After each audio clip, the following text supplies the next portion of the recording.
苹果这是要发布一个新的人工智能产品来赶超 ChatGPT 吗？马哥们在最近发布了一篇新闻稿，里面提到了苹果正在研究用人工智能增强的健康辅助服务，然后还有一些新的科技。首先第一个就是新的健康辅助功能，代号叫做石英。这个功能是被设计用来帮助用户们保持锻炼以及增强这个饮食习惯，然后帮助用户们可以睡得更好。然后这个功能主要是使用 AI， 并且通过苹果手表收集到的用户数据来提供一些建议。而且这些建议呢，因为是根据苹果手表收集到的用户自己的信息，所以可以说每一个建议都是量身定制的。然后其实健康服务呢，已经是苹果现在的一个比较中心的一个产品特点了，特别是在苹果手表里面。那这一步呢，可以说苹果公司把他们的健康服务给扩展得更宽了。那根据马哥们的消息，这项服务计划是会在明年，但是也不排除有可能最终是会被延迟，甚至是取消。因为尽管这好像听起来只是一个小小的更新，但其实这个项目是一个非常复杂的项目，需要苹果的很多团队，包括它的健康团队、Siri 团队以及人工智能团队来一起合作。那在新闻稿里的第二点，马哥们提到了，在最近苹果是计划在 iPad 上推出 iPad 版本的健康应用。那这个改变呢，可以允许用户在更大的一块屏幕上看到自己的心电图以及健康数据。那这个更新呢，已经是计划在了今年的下半年 iPadOS 17更新的时候把这项功能给引入进去。那苹果这么做的主要目的是希望 iPad 版本的健康应用能够促进在医疗机构当中的普及。因为大家都知道，在很多医疗体系当中，平板电脑其实在这些机构当中已经是占有了很大的一个地位了，很多的一些功能都是用一些平板来完成的。然后再加上健康应用现在一直是苹果公司算是一个核心服务、核心内容了，而且这个应用程序呢，也是苹果手表包括一些别的公司的智能手表收集到的健康数据储存的那么一个地方。所以理论上它其实是一个很好的可以拿来和医生分享用户本身一些健康信息的这么一个应用。新闻稿里提到第三点呢，是苹果准备在今年的健康应用里面增加一个追踪情绪以及管理视力情况的一个功能。那心情追踪这个功能听上去好像很高大上，但是我看完之后发现，其实目前这个功能还是处在一个比较人工的阶段。因为在这个最初版本当中，这个心情追踪其实是让用户自己来记录他们自己的心情，包括回答一些特定的问题，比如说你今天一天过得怎么样啊？那在收集了一段时间的结果之后，那这个应用就可以比较这些结果了。所以其实还是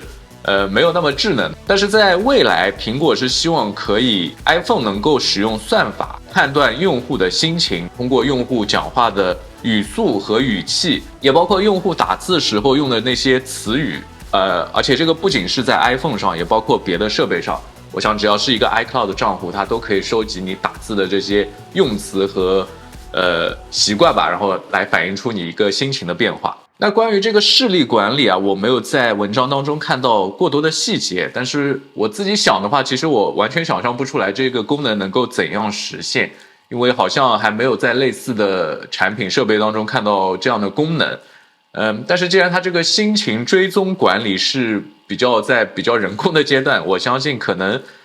我想这个视力管理是不是也暂时会处在一个比较人工的阶段，就是需要用户自己来记录自己的视力情况了，然后它更多的是给你一个追踪和一个这个趋势的反应，而不是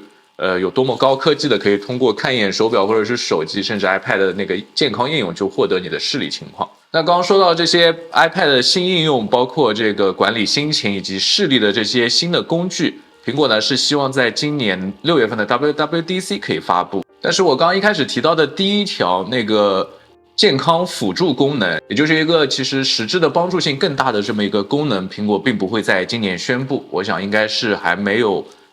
完善的够好。其实包括在今年6月份很大概率会发布的苹果的混合现实头盔，也会在苹果公司的这个健康策略当中占有非常重要的一席。因为它有一个特色，就是可以让用户使用冥想功能。因为我想如果在家里有过冥想的小伙伴知道，一般我们自己在家里冥想的时候，就会去网上搜一段比较适合冥想的音乐，然后就在床上或者沙发上打坐，然后帮助自己进入冥想的这个状态。但是我想如果有苹果这个混合现实头盔的帮助的话，应该无论是从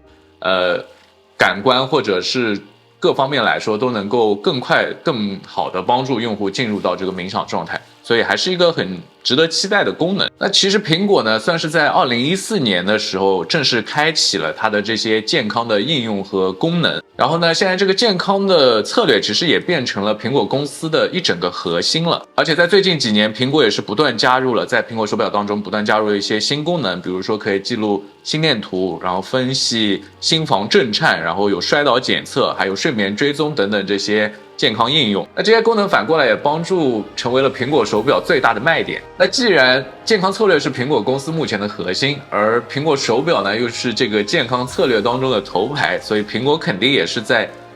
不停的研发一些新功能，不能停下脚步。那在这里呢，哥们也是提到了几个苹果在未来当中想要加入到苹果手表当中的功能。那第一个就是苹果正在为苹果手表设计一个血压监测，但是它这边讲的是这个功能可能不会显示确切的舒张压和收缩压的数字，而是会告诉苹果手表的用户他们是否可能患有高血压，然后用户将被建议或者引导去看医生，还是说去尝试一些比较传统更准确的血压计。那另外一点，苹果也是有一个团队正在研究无创的血糖监测，这项技术呢将会使用传感器，而不是刺破人类这个皮肤来读取血糖的读数。那已经开发了有10多年的时间，而且在最近取得了一些进展，等于说这个功能其实已经可用了，只不过苹果正在试着把这个系统缩小到 iPhone 的大小。那我想如果想要把它缩小到 Apple Watch 的大小的话，可能还有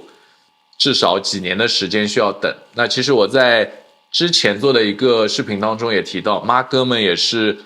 有一些消息称苹果就是在未来的3到7年内可能才能推出这个 Apple Watch 版本的无创血糖监测。那看完了整篇报道，有值得注意到的一点就是我一开始提到的那个代号为10音的健康辅助功能，就是帮助人可以有更好的运动、饮食以及睡眠的习惯。那想到最近 AI 那么火，因为 ChatGPT 的涌起，整个 AI 市场无论是热钱还是热度都是非常的高，这也不禁引起了很多人的一些警觉和害怕，因为他们觉得 AI 如此强大，他们可以做这么多事情，甚至可能可以取代一些人的工作，那会不会对人类的发展和历史进程造成一些问题呢？那我觉得在这里我们先排除一些更加科幻的一些想法，比如说人工智能会有它自己的知觉和想法。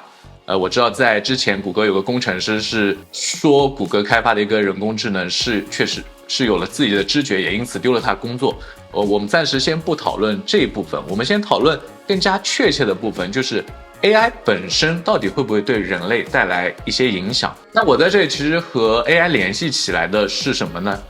就是核技术。那自从1945年我们发现核技术我们可以拿它用来制造一些相对便宜和清洁的能源，但是另外一方面，核弹也确确实实能够真的把我们人类的文明给毁灭。所以在那个时候，国际上做出了很多的努力，重新重塑了这个国际秩序，确保核技术主要是只能用于公益造福人类，而不是用于制造大规模的杀伤性武器。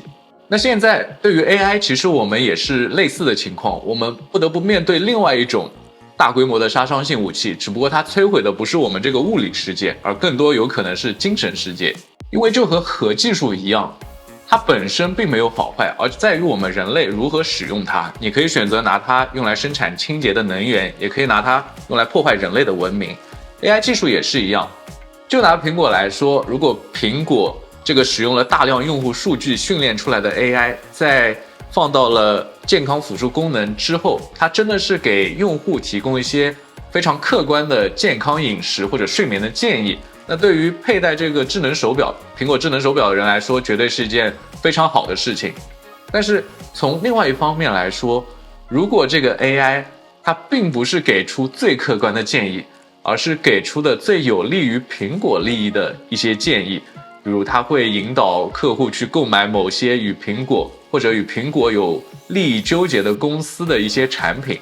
那对于我们用户来说，可能就是一个灾难了。我们当然仍然能够使用这些 AI 工具，但是当务之急，我们必须快速并且有效地制定一些法规来控制这些 AI 工具，就好像我们有食品药品监督局来管理我们的食品和药品一样。一个强大的 AI 工具在被释放到公众之前，也必须经过相关的部门的审查。毕竟核弹本身不能发明出更强大的核弹，而 AI 通过不断的数据训练，可以变出更加强大的 AI。不过到今天为止，你可以放心，至少你看的这一期视频是由一个人类制作的，